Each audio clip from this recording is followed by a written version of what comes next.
대통령 파면을 요구하면서 야권이 헌재 판결이 나올 때까지 무기한 단식에 들어갔습니다. 여당은 선동 정치라고 반발했습니다.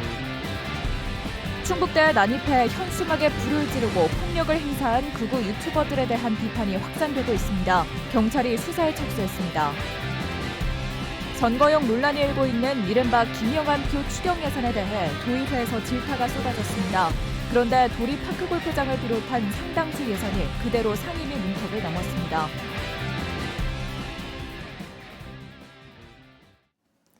네, 시청자 여러분 안녕하십니까? 계속해서 MBC 뉴스투데이 충북입니다. 야당이 윤석열 대통령의 파면을 요구하며 단식 농성에 들어갔습니다. 헌법재판소 판결이 나올 때까지 중단하지 않겠다고 밝혔고 이에 대해 여당은 무책임한 선동정치라고 맞받았습니다. 이병선 기자입니다.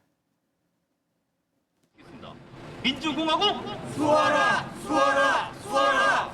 더불어민주당의 친명계 원외 조직인 더민주 충북혁신회의가 윤석열 대통령의 파면을 촉구하며 릴레이 단식 농성을 시작했습니다. 국민의힘과 극우 세력이 폭력을 선동하고 탄핵 절차 지연에만 몰두하고 있다며 탄핵 심판을 서둘러 마무리할 것을 촉구했습니다. 헌법재판소는 즉각 윤석열 파면을 선고하라. 그것이 정의다. 국가를 정상화하는 유일한 길이다. 또 대통령 구속 취소를 환영하고 탄핵에 반대하는 김영환 지사를 겨냥하기도 했습니다. 김영환 지사처럼 내란 동조 세력 또한 발본색원 역사의 심판을 받게 하여야 한다. 청주와 충주를 비롯해 전국에서 동시에 돌입한 단식 농성은 대통령이 파면될 때까지 무기한 계속될 것이라고 밝혔습니다. 이에 대해 국민의힘 충북도당은 논평을 통해 민주당의 무책임한 선동 정치라고 비판했습니다. 또 임대 전환 분쟁이 생긴 건설사와 입주자 대표들이 협상하는 자리를 만들었다며 민생이 우선이라고 맞받았습니다. 대성건설 지금 분양가가 지금 4억 8천, 4억 6천이라는데 합당합니까? 국민의힘 충청권 시도지사, 시도당 위원장들도 연석회의를 열어 공동 현안을 논의했다며 야당과 차별화를 시도했습니다. 헌재 판결이 다음 주로 예상되는 가운데 주말 내내 충북에서도 진보 보수 단체들의 집회가 계속되는 등 막판 진통이 이어질 것으로 보입니다. MBC 뉴스 이병선입니다. 충북대 진보 탄핵 촉구 집회에서 극우 유튜버들의 난동이 벌어진 일이 논란입니다. 참가자들은 적극적으로 막지 않았다며 경찰도 비판했고 외부인의 학교 출입을 막지 않았다며 충북대에 대해서도 비판하고 있습니다. 한편 경찰은 당시 충돌한 극우 유튜버들에 대해 수사에 착수했습니다. 김은초 기자가 보도합니다. 윤석열 대통령 탄핵 촉구 집회에 극우 유튜버가 몰려들면서 대학생들이 건물 안으로 피신한 상황. 경찰관들이 출입문을 막아서고 유튜버들과 대치 중인 가운데 모자를 쓴 사람이 현수막을 질질 끌고 나타납니다. 현수막을 바닥에 두고 쪼그려 앉았다 일어나자 불이 붙어 있습니다. 집회 중이던 학생들의 현수막을 빼앗고 불까지 지른 겁니다. 불 떼었다! 불 떼었다! 극우 유튜버들은 학생들에게 욕설을 퍼붓고 밀쳐 넘어뜨리고 얼굴을 촬영해 학번과 이름까지 특정 사이트에 공개했습니다. 당시 현장에 있었던 경찰은 10명. 집회를 시작한 지 10분이 지나 극우 유튜버들이 몸싸움을 벌이자 그제서야 경찰서와 지구대에서 40명이 더 투입됐습니다. 하지만 이들 역시 적극적으로 극우 세력을 제지하진 않았다고 학생들은 말합니다. 극우 유튜버들이 난입을 하고 밀치고 이러는데 아무런 제지도 없었잖아요. 경찰이 오긴 했는데 아무것도 안 하고 방관만 하고 있었던 게 문제예요. 이에 대해 경찰은 극우 유튜버들이 참석하는 건 미리 알지 못했고 충돌을 막기에는 경찰관 수가 부족했다면서 추가 경력이 투입된 뒤에는 학생들 보호에 최선을 다했다고 설명했습니다. 충북대에 대해서도 비판이 쏟아지고 있습니다. 주최 측에는 집회 참석자 명단을 요구하면서 외부인이 학교에 난입하는 것에는 적극적으로 나서지 않았다는 겁니다. 개인 신상에 대한 유포에 대한 불안감이 되게 커지고 있는데 그걸 학교에서 수집을 하겠다는 것이 검열하고 그 개개인을 감시하겠다는 의도로밖에 받아들여지지. 충북대 학생들은 극우 유튜버들에 대해 고소장을 접수하기로 했고 경찰은 불을 지르고 학생들을 폭행한 영상들을 확보해 수사에 착수했습니다. MBC 뉴스 김우초입니다. 헌재 탄핵 판결을 앞두고 지자체들은 일부 예정된 행사 진행 여부를 놓고 고심하고 있습니다. 탄핵이 인용될 경우 조기 대선이 열려 선거일 60일 전부터는 자치단체 행사가 엄격히 제한되기 때문인데요. 행사에 따라 예정을 취소하면 수천만 원의 위약금을 물 수도 있습니다. 이상욱 기자가 보도합니다. 울주군과 울주군 체육회가 다음 주로 임박한 중국 해외 연수 일정을 올 하반기로 연기했습니다. 오는 18일부터 5박 6일 동안 중국에서 열 예정이었던 배드민턴 친선 교류 행사를 연기한 겁니다. 대통령 탄핵 심판 이후 조기 대선이 치러질 경우 지자체 예산이 투입되는 행사는 선거법 위반이 될 수 있다는 유권 해석 때문입니다. 행사가 이제 법령에 근거한 행사라면 이제 뭐 시기 관계없이 가능한데 그 법령에 해당되는지 여부는 이제 자치단체에서 또 판단하셔야 되는 부분이다 이렇게 안내를 드렸던 것 같아요.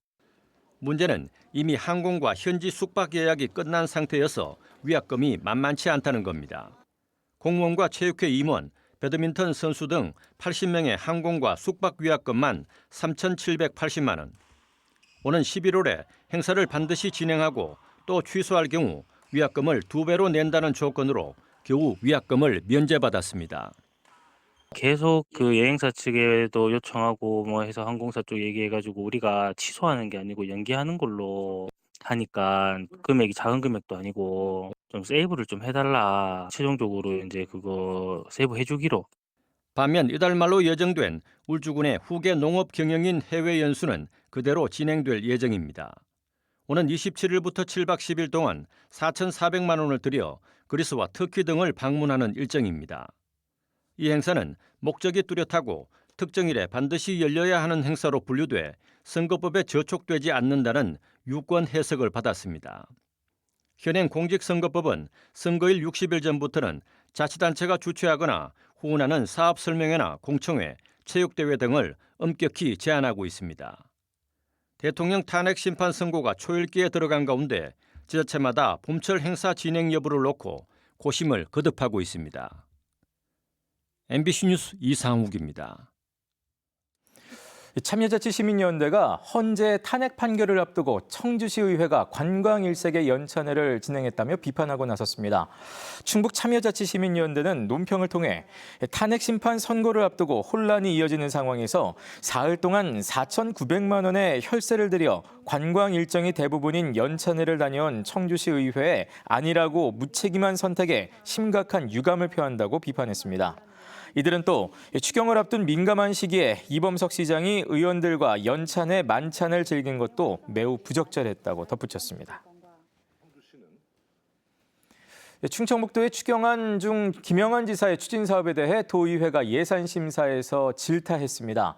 일하는 바퍼 사업과 도립 파크골프장 조성, 또 자치연수원 건립까지 상임위마다 비판하고 나섰습니다. 그런 가운데 상당수 예산은 상임위를 통과했고 일부 사업 예산이 삭감됐습니다. 보도에 정재영 기자입니다. 충북도의회 정책복지위의 쟁점은 김영환 지사 역점 사업인 일하는 바퍼였습니다. 기부, 후원으로만 충당한다더니 본 예산 7억여 원에 이어 이번엔 그 6배인 42억 원을 또 세웠습니다. 대다수 의원들은 부작용이 많다고 비판했습니다. 노인들에게 일감을 맡긴 기업은 비용을 아끼지만 이익의 일부만 후원하는 데다 그 후원도 의무가 아니어서 특혜라고 지적했습니다. 도에 세금으로 충당하는 거잖아요. 그 핵심적인 대부분의 그 가공이라든지 이 비용을 도에서 지원하는 거기 때문에 결국 이거에 대한 모든 가장 큰 혜택은 기업들이 보고 있는 거다. 소외계층이 하던 소일거리를 뺏을 수 있다는 우려도 나왔습니다. 충청북도는 후원 기준을 만드는 등 보완하겠다고 했습니다. 기존의 일감이 어디 같은 거를 저희가 확보는 안 하고 신규 일감을 하기 위해서 노력하고 있고. 선심성, 선거용 논란인 문화예술체육 사업들도 집중 포화를 맞았습니다. 도립미술관 총사업비와 별도로 공사비를 따로 세워 중앙투자심사 회피용 쪼개기 의혹을 받는 자치연수원 공간 조성에 질책이 잇따랐고 280억에 28억이 들어간 겁니까? 안 들어간 겁니까? 그건 아닙니다. 그럼 누가 봐도 색안경을 끼고 볼 수 있다는 생각은 안 해보셨나요? 특히 뜨거운 감자인 도립 파크골프장 조성에는 너무 급하다, 절차를 어겼다는 비판이 쏟아졌습니다. 축산시험장 이전이 4년이나 남았고 계획이 확정된 것도 아닌데 무슨 의도로 품종보존용 가축과 골프장을 공존시키려 하냐는 겁니다. 기존의 축산시험장 본래의 기능까지 훼손해가면서 파크골프장을 꼭 해야 되나 그런 부분에 있어서 우리 도민들이 납득을 잘 못하고 있습니다. 하지만 심사 결과는 이런 분위기와 많이 달랐습니다. 행문위는 파크골프장 예산 47억 원을 한 푼도 깎지 않았고 산경위가 방목장 초지 감소에 따른 조사료 추가 구입비 1억 5천만 원을 삭감했을 뿐입니다. 사업비 쪼개기 의혹을 받는 자치연수원 별도 공사비도 4분의 1인 7억 원만 삭감됐습니다. 일하는 바퍼 사업 예산 36.8%를 깎았지만 약 27억 원이 남아 확대가 가능해졌습니다. 3개 상임위를 다 합해도 삭감액은 31억 원을 조금 넘습니다. 옛 청풍교 보수 예산 등을 처리할 건설환경 소방위 심사와 예결위의 종합심사만 남겨둔 상태. 큰 변수가 없는 한 본예산 심사 때처럼 거의 대부분 통과될 것으로 보입니다. MBC 뉴스 정지영입니다. 충주시가 도내 기초자치단체 가운데는 처음으로 생활임금 조례를 제정했습니다. 충주시 의회는 제292회 임시회 본회의를 통해 찬성 15명, 반대 3명, 기권 1명으로 관련 조례를 통과시켰습니다. 이에 따라 충주시나 산하기관에서 근무하는 230여 명의 근로자들은 내년부터 최저임금보다 높은 생활임금을 받게 됩니다. 충북에서는 충청북도가 지난 2022년 생활임금 조례를 도입했고 음성군의회가 주민 발의로 제정하려다 본회의에서 부결됐습니다. 충북의 농촌 지자체 가운데 인구 증가와 고용 지표에서 선전하고 있는 진천과 음성 두 지역은 주민 주도로 통합이 추진되고 있습니다. 그리고 그 중심에는 진천과 음성에 반씩 걸쳐 있는 충북 혁신도시가 있지요. 이르면 올 상반기 안에 통합 주민 투표도 가능한 상황이라 이제 두 지자체의 의지만 남았습니다. 허지희 기자가 전해드립니다. 충북 혁신도시가 있는 진천 덕산의 이장단 협의회의, 음성진천 통합추진위원회가 통합의 당위성과 추진 과정을 홍보합니다. 우리 진천도, 음성도 통합하면 아산시, 천안시만큼 성장해서 더 좋아질 수 있는 입지입니다. 시승격은 인구 5만 명 이상인 읍면이 있거나 전체 인구가 15만 명 이상이면서 2만 명 이상인 2개 읍면의 합산 인구가 5만 명을 넘어야 가능한데 각각 9만 1천, 8만 6천인 두 군이 합쳐 통합시를 이루자는 겁니다. 통합추진위원회가 추진 중인 방식은 주민투표. 주민투표를 위한 만여 명의 서명부가 진천 음성군 심의를 거쳐 현재 충청북도로 올라간 상태입니다. 이어 대통령 직속 지방시대위원회의 통합 방안 논의와 행안부 심의를 거쳐 전체 주민투표로 붙여지는데 투표는 전체 국민의 4분의 1이 참여해야 하고 이 가운데 과반이 찬성하면 통합이 결정됩니다. 의회에서도 저희가 통합이 이루어지기 위해서 가장 민주적, 절차적으로 정당하다고 생각하는 게 주민투표입니다. 하지만 통합을 바라보는 지역별 온도차도 나타나고 있습니다.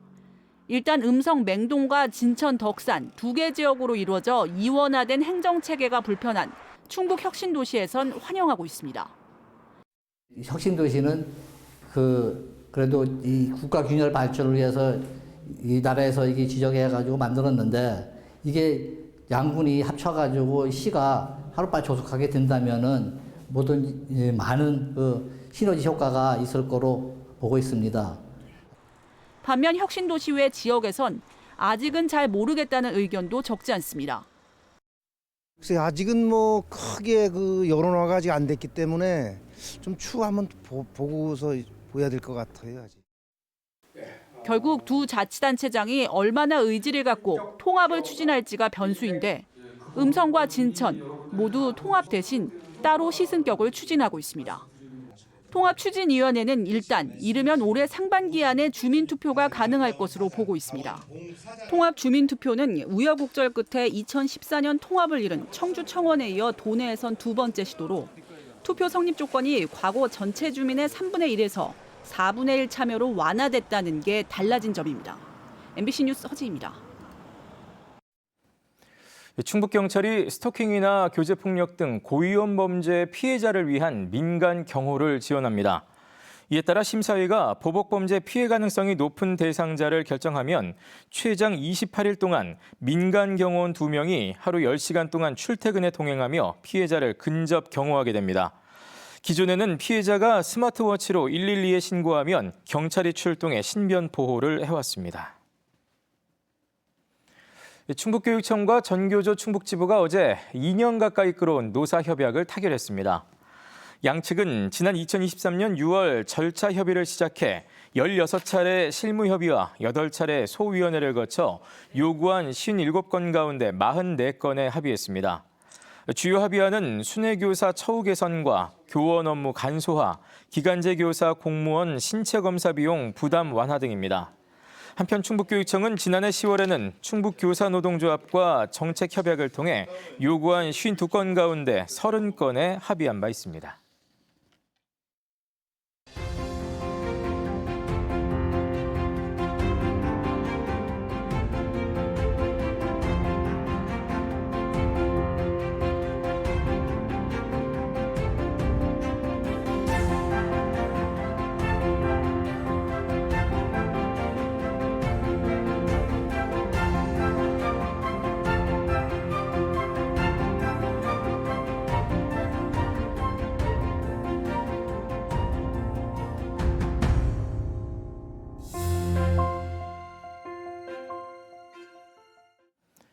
북한 공작원의 지령을 받고 간첩 활동을 벌인 충북동지회 피고인들이 대법원에서 징역형을 확정받았습니다.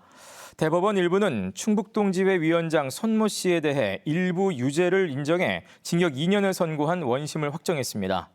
같은 혐의로 기소된 나머지 조직원 2명에게도 원심과 같이 각각 징역 5년이 확정됐습니다. 앞서 1심 재판부는 3명에게 모두 징역 12년을 선고했지만 2심 재판부가 범죄단체 조직 혐의를 무죄로 판단하면서 형량이 크게 줄었고 기소된 지 3년 6개월 만에 형이 확정됐습니다. 보은 법주사에서 도박을 한 혐의로 재판에 넘겨진 승려들이 1심에서 무죄를 선고받았습니다. 청주지방법원 형사 4단독은 지난 2018년 사찰 등에서 3차례에 걸쳐 도박을 한 혐의로 재판에 넘겨진 승려 6명에게 무죄를 선고했습니다. 재판부는 주요 증거인 제보자 진술이 번복되고 일관성이 없어 유죄를 인정하기 어렵다고 밝혔습니다. 다만 강원랜드에서 다수의 현금을 인출한 내역 등이 확인돼 도박을 했을 가능성이 의심되지만 이 또한 명확히 입증되지 않았다고 덧붙였습니다. 제천시 민선 8기 공약 사업인 남천동 주차타워와 강제동 주차장 조성 사업이 충청북도 지방재정투자심사를 통과했습니다. 제천시는 2027년 상반기까지 170억 원을 들여 남천동 일원에 지상 4층 250면 규모의 주차타워를 지을 예정입니다. 또 강제동 유수지 주차장은 오는 2026년 하반기 준공을 목표로 42억 원을 들여 90면 규모로 지어집니다. 옥천군이 옥천읍 금구리 먹자골목을 제1호 골목형 상점가로 지정했습니다. 옥천군은 내수 경기 침체와 물가 상승으로 상권 위축이 우려돼 31개 점포가 밀집한 옥천 먹자골목을 골목형 상점가로 지정했다고 밝혔습니다. 이에 따라 해당 상인들은 각종 정부 공모 사업을 신청할 수 있고 온누리 상품권 가맹점으로 등록할 수 있게 됐습니다. 영동군을 찾는 관광객이 올해 100만 명을 넘어설 것으로 보입니다. 영동군은 지난해 관광객이 96만 명으로 1년 전에 비해 35% 늘었다고 밝혔습니다. 관광지별로는 원류봉이 26만 7천여 명으로 가장 많았습니다. 네, 뉴스를 마칩니다. 고맙습니다.